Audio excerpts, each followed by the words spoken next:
Mr. Speaker, this is hypocrisy.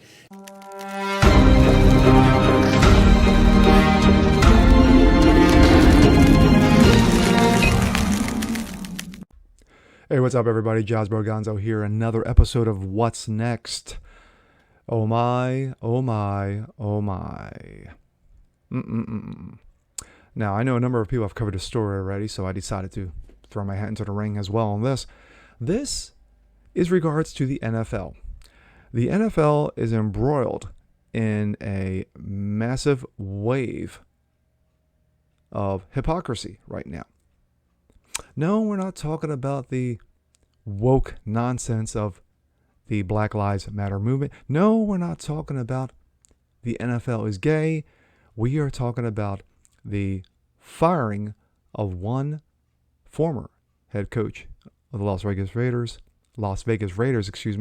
Jon Gruden, based off of leaked emails from a decade ago. But this goes deeper. Let's take a look. This comes out of Outkick. Bucs removal of Gruden from Ring of Honor begs questions about Warren Sapp and others. The Tampa Bay Buccaneers are Earth's very best football team right now, Tom Brady, but they have a terrific moral blind spot right now. Someone, most likely ownership, watched former coach Jon Gruden resign from the Las Vegas Raiders on Monday evening, and by Tuesday morning, the wheels were churning at one Buccaneer place to get as far away from the connection to Gruden as possible. So the Bucs came up with the wonderful idea of removing Gruden. The club announced its intention to remove the coach who won the team's first and only second Super Bowl, of course, Tom Brady, January 2003, from its Ring of Honor. Quote, while we acknowledge Jon Gruden's contribution on the field, the club statement read, his actions go against our core values as an organization. That stance in a vacuum is not only understandable, but appropriate because any company, organization, or individual has a right to pick with whom it's associated with or tied to. The problem with the Bucs is that they're not really applied to their core values with such unwavering gusto in the past. And by the past, we're talking 2 weeks ago and last year. And on the very Ring of Honor the club is trying to protect. Consider that Gruden is coming off Tampa Bay's Ring of Honor because a decade ago he sent, quote, offensive emails about gays, blacks, and women, tires, you name it. But Bucs former defensive tackle Warren Sapp remains on the ring, despite a more recent history in which he was arrested for soliciting and then assaulting a whore in Arizona. He was also arrested on a domestic battery charge in Nevada. My, oh my, wow. Love those double standards. Sapp could say he was never convicted, but that is only because he pleaded guilty to the Arizona charges, which were later dropped after completion of court order and counseling. He pleaded no contest to the Nevada charge and was assigned probation, community service, fines, and counseling. Court documents also show that Sapp routinely failed to pay his tax bills, alimony, child support. At one point, he owed the IRS $853,000 and was also $876,000 behind on his alimony. Whoo! My, oh my. So, are these core values acceptable for the Buccaneers? Of course not. But those core values, which teams volunteer as the best of what it represents, is probably not as unblemished as they might wish. And it doesn't end there. The Bucs signed receiver Antonio Brown in 2020. That is not a move on its face deserves a ridicule or scorn. Brown has been a troubled guy at times. In 2019, Brown was fined a combined $54,000 by former team Raiders general manager Mike Mayock for multiple unexcused absences and missing 2 team practice sessions. Brown eventually confronted Mayock and had a verbal altercation with reports stating Brown called Mayock a cracker. That's right, you whitey. So with that, I'm going to jump to this. This comes out of the New York Post. Roger Goodell's exposed as hypocrite with Jon Gruden mess. Back in 2000, I was the Mets beat writer for the Post when I got engaged to my wife at Shea Stadium. I told a prominent Met about the good news. What's his name? The Met said. It was an attempt at humor, though not a particularly good one. It was a slur and part of a locker room culture back then. Nearly everyone in sports can share a story just like that one. I bring this up to explain the uncomfortable clubhouse culture that breeds the casualness of discrimination expressed by now former Raiders head coach Jon Gruden. While things have improved over the last 2 decades, I never heard anything racist, homophobic, sexist while covering the Yankees for a decade. Important to understand that the context reigns over the Gruden case, the hypocrisy of the NFL and Roger Goodell. For his racist, sexist, and homophobic language, Gruden deserves what he's gotten. Really? To lose his leadership position atop a Raiders organization, the NFL has set a new bar that it will not accept this type of language, nor should it. But it feels very selective because it is. Gruden was an ESPN Monday Night Football analyst between 2011 and 18 when he sent the emails to a Washington, I'm sorry, I can't call them the football team. They're the Redskins. That's what they are. Executive and others casually making racist and homophobic and sexist references. Perhaps the most important terms of why they became public degrading Goodell. Well, Goodell's a clown. The league offices and Gruden has had a long-running feud, according to sources, always sensitive. NFL didn't like how Gruden criticized the league publicly or his private complaints about the direction in which the team had been guided. Add to this Gruden's reported emails. Gruden described Goodell as a puss and a asswipe. I'm cleaning it up for you. Gruden's words are indefensible. Well, are they? But so the NFL's protection some of the emails and not others. The NFL reportedly had 650,000 emails from the NFL's workplace misconduct investigation into the Redskins, but the only ones that have seen the light of day were Jon Gruden's. Oh, wow, because that's so fair. Maybe there are no more of interest, but why are some being protected? That's a hell of a lot being protected, and others not. Heading into the July 4th weekend, a good time to hide, the NFL, as a result of misconduct investigation, announced that the Redskins had been fined $10 million, but no findings were released.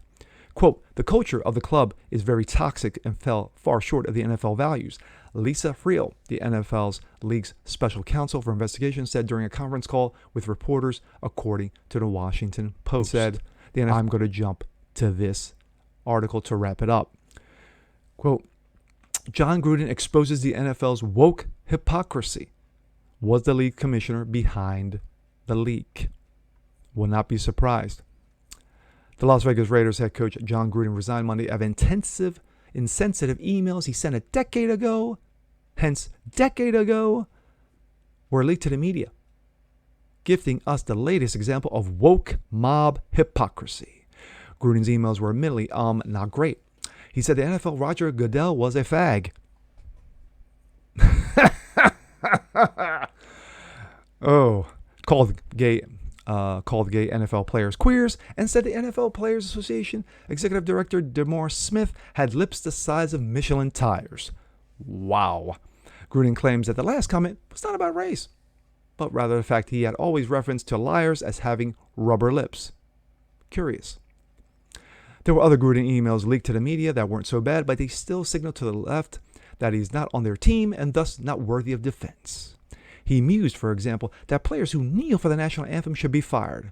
Well, fined at least. He called then Vice President Joe Biden a nervous, clueless pussy, which he still is now. And he called Goodell an anti-football pussy. Truth. It's stupid for a public figure to mouth off like this, but what's even more ridiculous is that he had to resign his position as the coach of the Raiders. First of all, there is a blatant and disturbing double standard in outrage over Gruden's emails versus how the NFL treats its star players and are involved in misconduct. It's no secret that the league has a long history of allowing moneymakers to get away with assault, domestic violence, and other horrible crimes as long as they perform on the field. And the list is very, very long. Ray Rice, anyone? Tampa Bay Buccaneers wide receiver Antonio Brown. Pittsburgh Steelers quarterback Ben Roethlisberger accused by multiple women of rape. The NFL suspended Baltimore Ravens running back Ray Rice 2 games after showing beating then fiance in an elevator. Yeah, he knocked her out. and the Ravens, forcing the Ravens to release him to end his career. Former Atlanta Falcons quarterback and Eagles quarterback Michael Vick played in the NFL again after serving a prison sentence for his involvement in dog fighting ring. Dante Stallworth suspended for 1 season after killing a pedestrian while driving under the influence of alcohol. Yes, he continued to play after he ran this person over and killed them. Wow. Kansas City Chiefs wide receiver Tyreek Hill pleaded guilty to punching and choking his pregnant girlfriend in 2014, but was still drafted into the NFL 2 years later, and the list goes on and on. My thoughts. Yes, hypocrisy has run rampant in the NFL for decades. And this, and I use that word very, very loosely, because it's just fact. When you allow players who have done these horrible things, and like I said, the list is too long to mention, but you allow them to play because they're great players, and then 650,000 emails sent to the Redskins because of their nonsense, but yet the only one that is leaked is Jon Gruden's from 10, 11 years ago.